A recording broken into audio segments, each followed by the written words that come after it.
All right, I believe we are live.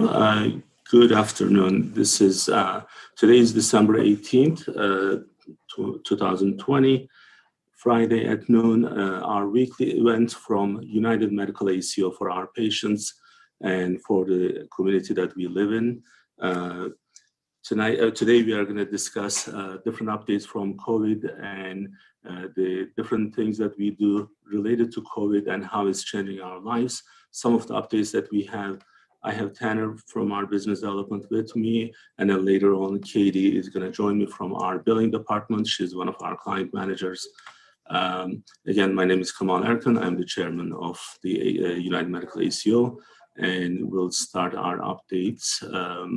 Now, I don't know if I shared this last week, but our office looks extremely nice. And right now, actually, our office is extremely loud because there's a holiday party. Since we are kind of limited, our holiday party is happening as we speak right now. So I know everyone is very happy and then a little bit loud, but it's okay. That means they're not listening either. So, we are going to dive into the issues directly. Today, we are going to look at the COVID numbers and the vaccine update and the silver sneakers. This is from specifically mentioned to us from Humana, and then we are going to kind of look into that a little bit. And what I would like to do first is just bring my live updates from total cases so that we can kind of see where we are. All right, let's see those numbers. Okay, so this is our worldometer. Usually I don't keep them on for too long because I have to refresh anyway. So this is gonna give us, once it's working. So the nice way of looking at this efficient way is the 2 days ago numbers are there. So that was our highest day in the United States with 250,000 cases. And yesterday was another high, really high day with 237,000. And today, this is a real-time data. So as of today, it's at 36,000. This is United States. So because our home state is Delaware, so I'm going to give you our Delaware update very quickly. The numbers in Delaware also are high, on the high side. So we had the highest hospitalization in the total numbers with 407 total cases in the hospital. New hospitalization in the last 2 days between 48 and 50 in the last 2 days. And the percent of person testing positive, we are at 22.3% versus percent of tests are positive. That's a little under 10%. It's about 9.4%. So because we go through these numbers in our provider meetings, so it's now pretty much we are pretty comfortable with these numbers. Now the new positive cases at 827. This is a 10-day running average, rather. So that's one of our highest numbers so far. So after these numbers, so I kind of did everything together. Now, I was kind of debating whether or not I should share this, honestly. And then the reason I am sharing, although it is kind of risky, just so because I do this every day, I talk to our physicians, our practices. And when you repeat something really bad every day, it's just, maybe it loses its meaning at some point.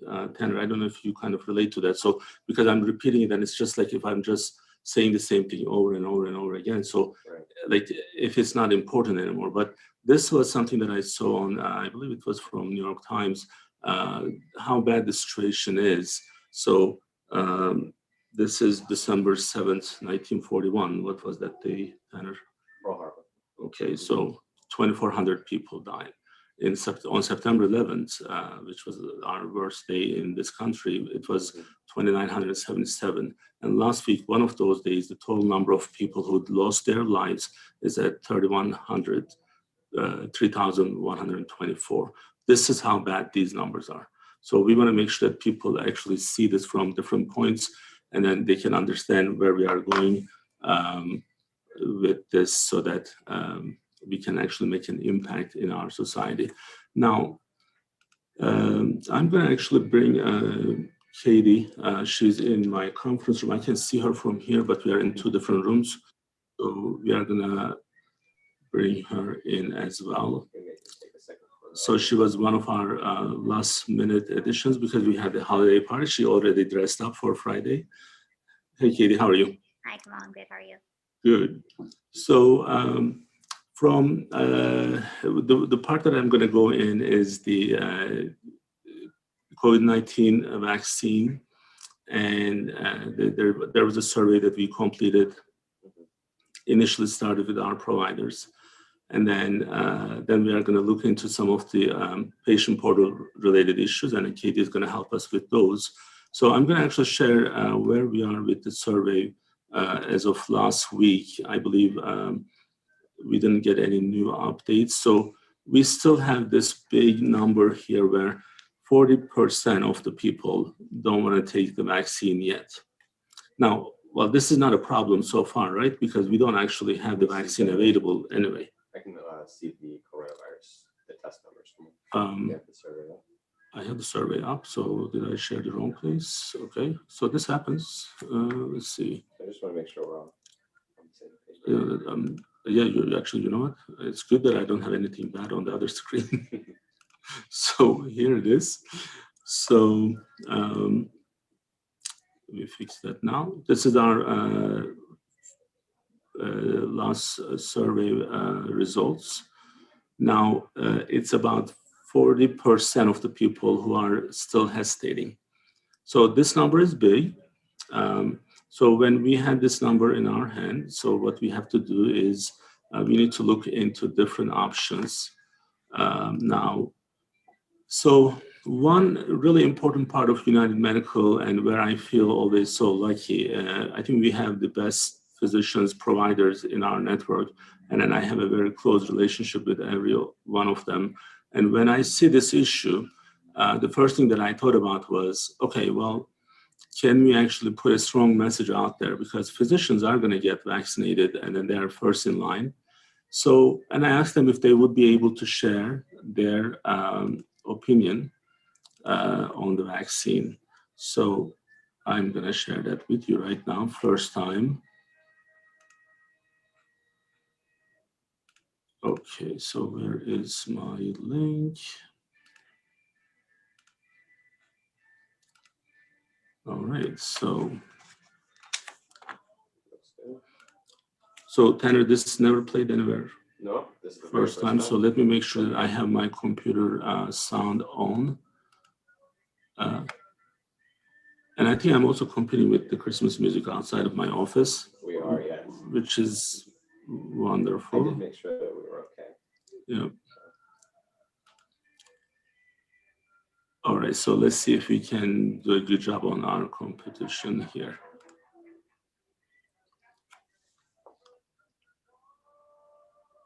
Hello, my name is Kemal Erkan. I'm the chairman of United Medical ACO.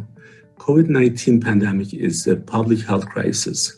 As of December 2020, more than 315,000 people lost their lives in the United States alone. We know that the medical science is clear. COVID-19 vaccines save lives. We understand the hesitation with the new vaccine, but who would know the answer better than our physicians? So to address this hesitation, I ask our United Medical providers the most important question for all of us. Would you take the COVID-19 vaccine? This is what they have to say. Hello, I'm Dr. Carrie Rosal. I'm in pediatrics. Now, the vaccine has been shown to prevent severe illness from COVID. It has not killed anyone yet. And the data has been reviewed by hundreds of scientists all over the world. My life is at stake. Isn't the choice obvious? I will get the COVID vaccine. Hello, I am Dr. Wasif Qureshi, an interventional cardiologist and director of structural heart disease with Delaware Cardiovascular Associates. I would suggest and advise all of you to to talk to your primary care physicians or your physicians and go ahead and take the vaccine if you don't have any contraindications for it. Hello everyone, my name is Gloria Diaz and this is Dr. Melendez from Complete Family Care.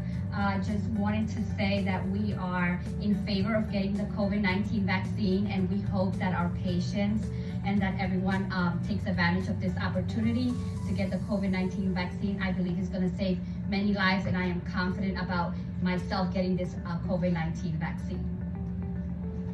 Sí, hola a todos.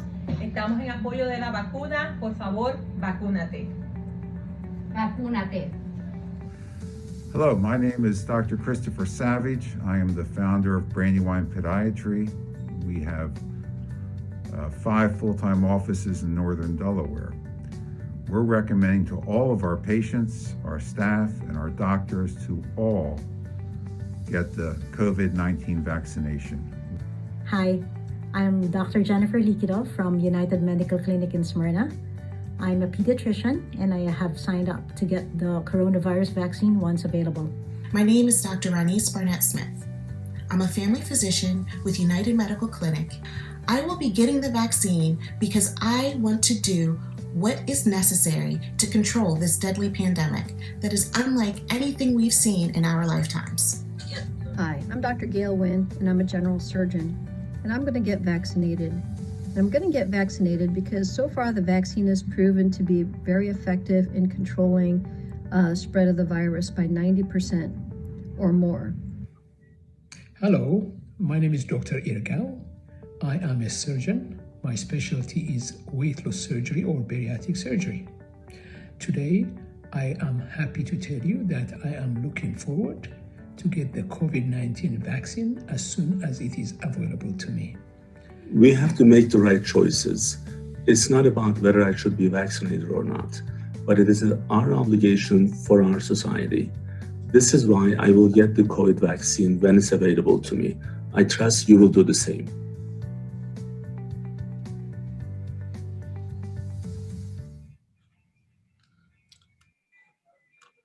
Well, this is, actually I'm seeing the short version first time as well.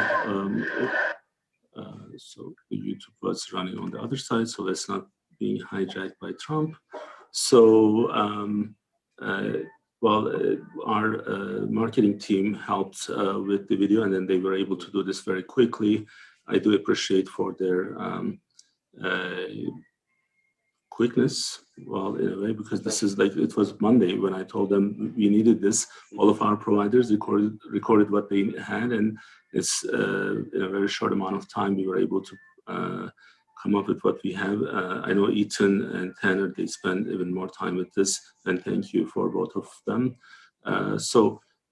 What we are gonna do from here, why I'm sharing these, again, just so that if we can help you to understand the anxiety of the vaccine a little bit better when it's available, I think this is the right way to do what we are doing today.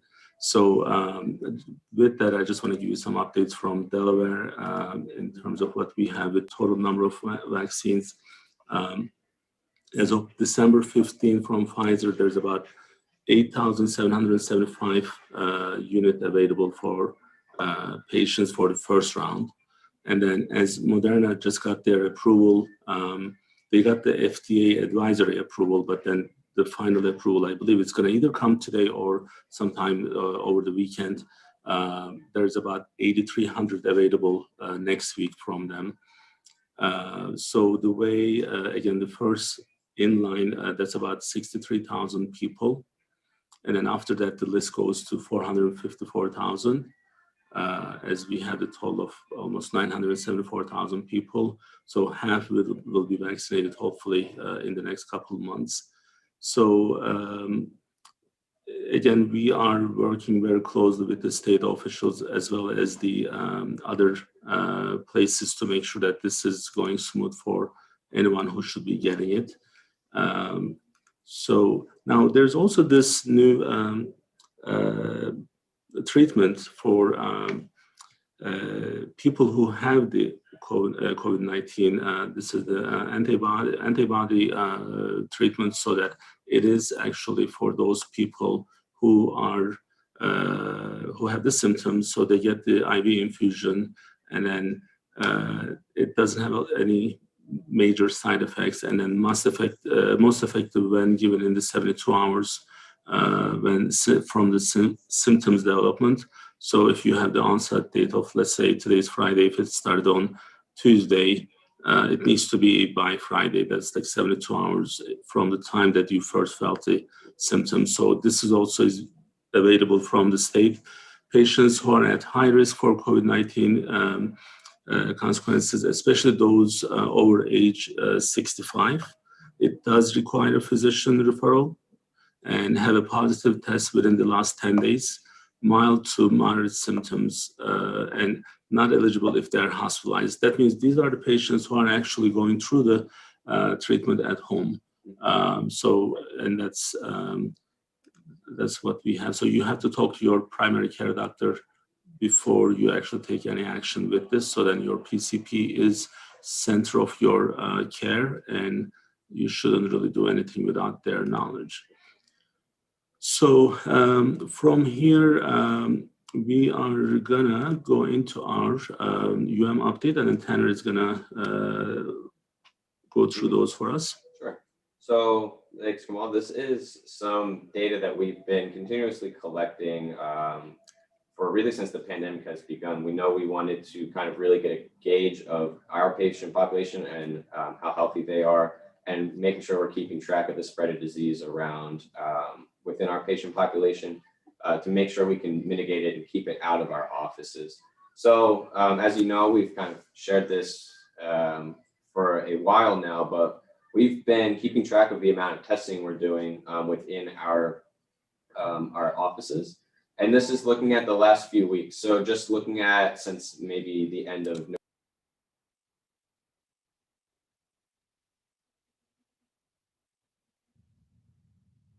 Sorry, go ahead. No, that's all right. So we're looking here at just the amount of tests that are coming back negative and positive within our patient population. And as you'll see with that trend, we are trending in an upwards direction. So we're a little worried about that. With the last week still being watched, as we know, we're doing some follow-ups. We're making sure we're following up with these patients to see if there's any barriers to them getting tested, if there's any way we can help. And just making sure that our patients are following through with this. And that bottom graph is just showing the amount of orders we are actually submitting per week from each of our practices. So we have a target there of about 300 because we feel like that's a good measure to try to meet, to be able to accurately keep track of the spread of the virus within our patient population. So we're encouraging our providers to continue to test, especially as we get into the holiday season. We really want to make sure we're capturing the best data and making sure that we're prepared and we're keeping our patients safe as we get into the holiday season. So this is a little bit of a look at something that Kemal and I have discussed in previous sessions. We really want to make sure that we are watching a particular part of our patient population that we're kind of concerned about, and that is looking at the amount of tests that might go or that are going unfulfilled. So with our red bar here, we're just looking at the positives, and we like to call this the COVID-19 positives and potential positives, because what we're seeing here with, and actually Kemal, I did add a new bar here. You'll see that with our yellow one, these are our patients that are saying that it's not needed, that they, we were able to get a hold of them and they let us know that they didn't feel like they needed to be tested. We are including, I kind of took a look at the data a little more, and we included a new category. So these are patients that we are unable to get a hold of. So we are doing those follow-ups. We're calling patients a number of times to make sure that they are, one, getting tested, or two, if they are unable to get tested, why might that be? Is there anything we can help with? Can we get some assistance from their practice or their provider office to see if they're still able to get tested? So this blue bar now is representing just ones that we are just unable to get a hold of. So those will become the not needed ones, I guess. Correct, yes. So that's where the problem is, right here. Yeah. And we want to make sure that we're keeping track of this to really. So, Tanner, I just want to make sure so then, because they can see you, now they can. The way that we have, we are explaining, so this is our second week that we are sharing this, right? So once we get the results, we put the negatives. If they're positive, you guys follow up on those patients on top of what the office does. That's correct. Yeah, I think that's a good point to note that this is just in assistance to the provider's office. Right, so just like the way that we are worried about, like as we are getting ready for these meetings, one of the discussions that Tanner and we had last week was, well, what happens to these people if the primary care has given them an order and if they are not following up? One, why they're not following up?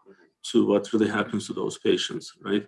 So that's kind of like your point on these, where they are not actually, there are people who are walking out in public maybe, and they should have been tested. So the reason we are saying this is that the awareness of these, so that people should follow up with their test, because you don't want anyone to become a super spreader. That's just very problematic for everyone. And this is, again, it's a public health crisis, right? Correct. Yeah, and I think what we really also want to stress is, even if you are receiving a test order from your provider, there's no harm in getting the test done, even if you do feel like maybe you've gotten better. It's always good to just have the extra, from our end, to have the data, and for your end to just be able to make sure that you know everything's okay, that you're safe and healthy. So we just really want to make sure we're keeping an eye on that, and we want to stress the importance of still going through and following through with that test. Sure. So here I just wanted to kind of highlight that through the pandemic, United Medical here in Delaware, we've still been able to see over 400,000 patients now this year, whether a majority of that being through telemedicine, as we were able to adopt it pretty quick, get all of our practices set up, as well as, of course, still being able to perform those inpatient or in-office rather visits that may be still necessary. So we're proud of this number, as we're still been able to provide the same level of care, if not more so throughout the year. All right, thank you. So now we want to be as transparent as possible with our patients. So we are sending emails to our patients for these events. So the idea is this is another channel of communication. Now, I personally send surveys either from our patient portal, or in some cases just like the regular postcards type surveys. So the reason we are sharing this, I think Tanner actually picked this one. What's so obvious here? Well, so this is actually a more recent survey that came in. So this is a real survey that we received in the past week. And this is just one of our patients voicing some frustration with answering times, or wait times rather. It looks like trying to get a hold of an office for the clinic for an appointment or a prescription refill. So I think that this was a good one to highlight kind of what we want to get into with having patients sign up for our IQ Health portal, because we are seeing a lot of issues or some problems that patients might address within these surveys are things that we can actually help alleviate with them. And we just want to make sure that you guys are aware of the tools that we already have in place to kind of help mitigate problems that we're seeing come back in these surveys. So the other thing that's really important here is one of the issues that we are having, we have so many phone calls, right? And we are sharing this openly with you. Now, when I look at this patient's reasoning, well, they are calling us for appointments and getting prescriptions, so on the phone. So, well, we don't do that. As of January 1, 2021, we will not be doing any refills on the phone anyway. So patient needs appointments for these. However, because for something that we shouldn't be doing, we are doing it and we get in trouble. Let me just share this. Tanner, this would kind of help for everyone to kind of understand. We have a call group, call center, and this is just one practice. This is not the ACO. Number of, now Q4 is not complete yet, but if you look at the Q3, 23,000 phone calls we are receiving. This is about like 12 provider office. So 23,000 appointments. So as I was going through this, there's a ghost here. I don't know. So as we were going through this, we wanted to kind of see what shouldn't have to be on the phone, what can be done through the patient portal. Right. So now, in the entire year, 11 months and 10 days, it's about 80,000. Now, the next one is the same, except that just the yes and no's for the reason to call. Can they be done through the patient portal? Mm-hmm. It's about 60% of these calls we are receiving should have been done through the portal. So this is why patient portal is important. Right. Now, it doesn't happen, and that's kind of one of our issues. So this is the homepage of the portal. Mm-hmm. We want every patient to get into this. So Tanner, what can they do with the patient portal? Sure. The patient, with just here on the screenshot, we're looking at the main screen of your patient portal. So we really like to promote the patient portal because along with those wait times that you may experience having to make an appointment or request a renewal on a medication that you have, you could easily just come in here, log into your portal, and you'll see here on the left all the different things that we're going to have features available to. So if you do need to view an upcoming appointment, even, I know that that's the one that we get a lot of calls for, talk about an upcoming appointment, reschedule an upcoming appointment. You'll see like down there towards the bottom on the left side, we have an appointments tab where you can see everything that you have upcoming. You can view information about past appointments. You can request to change an appointment or even request for a new appointment right then. Some of the other stuff with the med renewals we see on the left side here, we can not only view medications that your provider has for you, you can request for a refill right here in this medications tab. There's a number of other things you have on here. You have test results that are available. You have visit summaries that you can view. And you'll notice even now we have the COVID-19 results that are going to be uploaded to your patient portal. So this is just a really good way to stay connected with your practice, with your provider. As you even have a messaging tab there, you'll see this patient looks like they have a handful of messages waiting for them. So you can receive that patient survey that we send out right here in your portal. So that'll be an easy way to see it. You can even see up here towards the top, you can access that with the link there.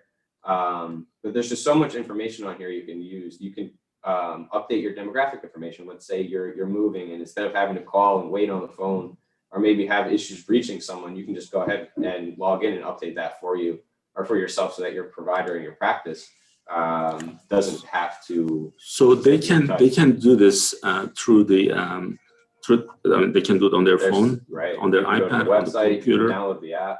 So it can be done through anything. And then now here's what happens.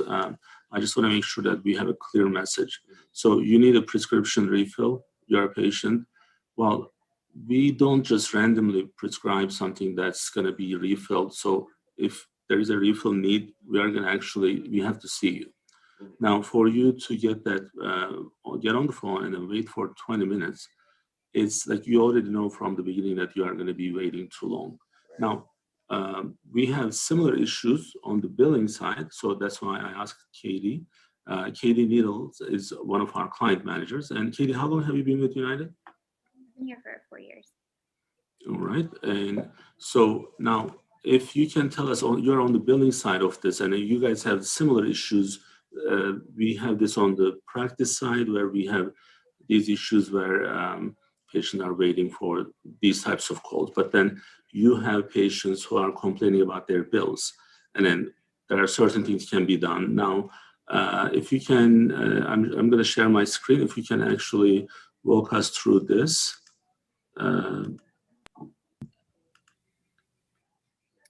Sure. So you're pulling up the website here. So on the UMUSA website, there's that tab at the top that says for patients. You want to go to that. And we can go to patient inquiry. So just like Tanner said, in that we can go into the IQ Health patient portal, a lot of the phone calls that we were receiving could be resolved through this simple inquiry. Kamal's going through and checking the boxes here, but the first option is you can select your communication preference, whether or not you would like to receive an email communication. The next, we have a drop down and we have the reason for our inquiry. There's a variety of options there. We can pay a bill. We can update insurance information. Speaking from experience, the majority of calls that I would get would be to pay a bill, to update insurance information, or to provide a missing payment. Through this form, we can do all of those. QuickBase is the secure system that we use. So for example, Kemal, yeah, if you can go to balance dispute. So yep, you already filled it in with your information. Would you mind picking, go back to reason for inquiry for me? Sure. So if you do payment missing, that's a pretty frequent option that we get. Down at the bottom, there's a little checkbox where you can say proof of payment. So you can even upload a proof of payment here. If you have that snippet where Discover Card took your $35 copay out of your checking account or out of that credit card, you can upload this payment here. This drastically reduces the need to wait on hold or to leave a voicemail and have to get a call back. We do have a team of 40 representatives that do address all of these inquiries. And with this ever-changing environment, we do our best to have these calls or these inquiries done within 24 to 48 hours. Anything else you wanted to expand on in the different inquiries? So now, Katie, this is so great, right? So we actually have this link available in the patient portal. So they don't need another, like they don't even need to go to United Medical website. So if they are utilizing, our patients are utilizing their portal, then they have links for these. So now for someone who's really just missing a payment and then they want to send us the information, for them to get on the phone, at least 10 to 15 minutes wait time, and then they're already aggravated. And then they may leave a voicemail. We may need to call them back. That's all, like the whole issue of playing phone tag is not efficient for any of us. If it's not urgent, then this is the best way to deal with these issues. Many patients, they're in meetings, they have jobs and they're not able to pick up the calls when we call them, right? So this would be a really good way for them to make this more efficient. Now, are we promoting this on the patient statements, Katie? There is a link on the bottom of the statement for if you wanted to make a payment online. Similarly, on this inquiry screen that we were just on, if you made it all the way to the patient inquiry, you still have a chance to make that payment online. There is an option where you can say make a payment and it'll provide you that same link that is on the statements. I'll have to double check if the patient portal's on there, but it does take you to the same place. Excellent. Well, thank you for joining us today.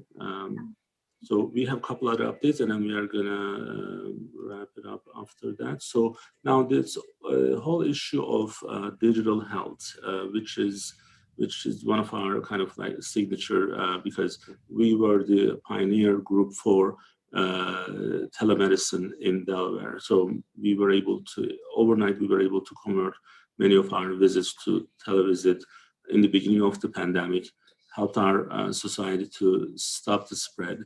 Now, this is really important. Now, it comes with its challenges. So I had a conference call yesterday with Humana. Humana is a Medicare Advantage plans, one of the Medicare Advantage plans. So they have shared with us that Humana patients have, and there are some other insurances that are also connected to this, but because it's given to us from Humana, I'm just gonna say it was originated from Humana. Silversneakers.com. This is designed for patients. There are some stuff. So Tanner, what I see with them is that they actually have some stuff available for public, but for some you have to be an eligible patient, so you need to check your eligibility. That's correct. And what we're looking at here right now, Kemal, actually is a lot of this information here on the right within their blog section is actually that information that they provide for the public. So any of this stuff you can get on here to their website. And I was actually reading through some of these articles earlier. It's really good information that they seem to update very regularly. So they'll have a lot of the featured blog articles that you can read, access, and share right here on their website. Yeah, that's I checked some of them yesterday, and then that's pretty smooth, and it's also like it's good to see. Actually, by the way, Humana is going to be our guest on January 15th. They're going to be part of this meeting, so and they will get into some of the details of these and how to use it and what's available there. But I checked it out, and it's pretty cool. Now, this is from our YouTube channel. Many of these events that I have done with my team here, with my team at CRIAS and Surgery Center, and my team with the diabetes, we are putting all of them available for offline availability, so that you can actually watch them later on. It doesn't have to be on online. So it doesn't have to be live. I meant like not the online, but they're all online, but you can watch them after we finish the live sessions as well. So now next week we have only one event because of the Christmas holiday. We are off actually on Thursday and Friday.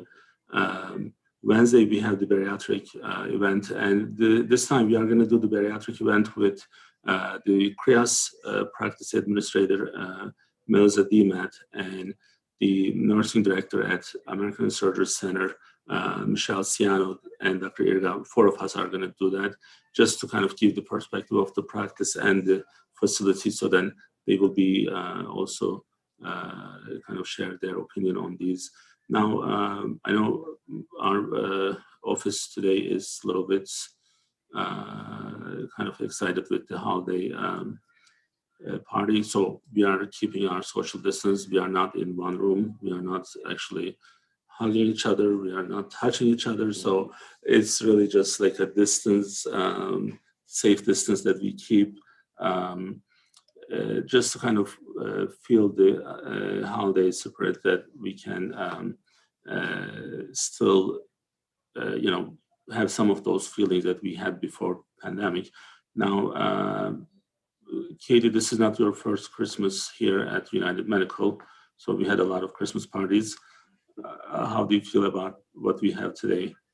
I think it's good. I'm excited to get the food after we're done with this live webinar. So that's great. But the office is beautifully decorated. I really did appreciate that. Well, Ann Wilson, Anna Malnikova, Barb, Susan, Terry, I don't know, and their significant others that they are abusing for these types of stuff. So they actually put a lot of time for the decoration. So I really appreciate their time and effort.